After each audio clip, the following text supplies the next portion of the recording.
যে ঘরের মধ্যে স্বামী স্ত্রীর মহাব্বত নাই, আপনি লক্ষ টাকা কামাইতে পারেন, আপনি ভালো চাকরি করতে পারেন, আমি বলতে চাই কখনো সেই ঘরের মধ্যে শান্তি খুঁজে পাবেন না। কারণ স্বামী স্ত্রী মহাব্বত থাকলে যদি শুটকির বত্তা দিয়ে আপনি ভাত খান, আপনার ভিতরে আমার ভিতরে শান্তি অনুভব হবে।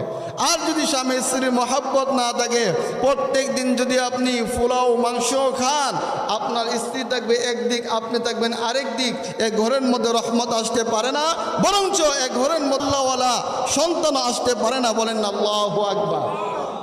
শয়তান আসবে ঘরের মধ্যে, শয়তান বর করবে, ঘর ভেঙে দেওয়ার চিন্তা ভাবনা করবে, চেষ্টা চালিয়ে যাবে। এজন্য বাবা, আমরা যে অবস্থায় আছি কখনো যাতে আমাদের স্বামী স্ত্রীর মধ্যে কোনো ঝগড়া না হয়। কারণ যখন ঝগড়া হবে তখনই দেখবেন তালাক পর্যন্ত দেওয়া হয়। আমাদের কাছে প্রায় সময় আসে, এসে বলে হুজুর তালাক দিয়ে ফেলছি। কি জন্য তালাক দিলেন? হুজুর রাগের মাথায় দিছি, এখন শয়তান আছে, তারা কোথায় যাব হুজুর, পাল্লে মিলিয়ে দেন। এরকম মামলা আছে কি না? এখন প্রশ্ন হলো, কোনো মানুষ কি বলতে পারবেন যে স্ত্রীকে হাসি মুখে তালাক দে? হ্যাঁ, এরকম আছে যে স্ত্রীকে হাসি মুখে তালাক দিয়ে দিলাম, রাগের মাথায় তালাক দে। এজন্য রাগ নিয়ন্ত্রণ করতে হবে।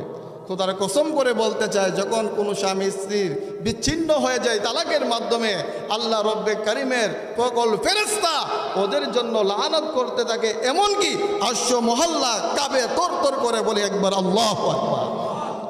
খুব সাবধান, এদিকে কখনো যাবেন না। আপনার স্ত্রী ভুল করলে আপনি শুধরিয়ে নেবেন, আপনি ভুল করলে আপনার স্ত্রী মেনে নিতে হবে, তাহলে রহমতপূর্ণ হবে। বাবা বলে সুবহানাল্লাহ।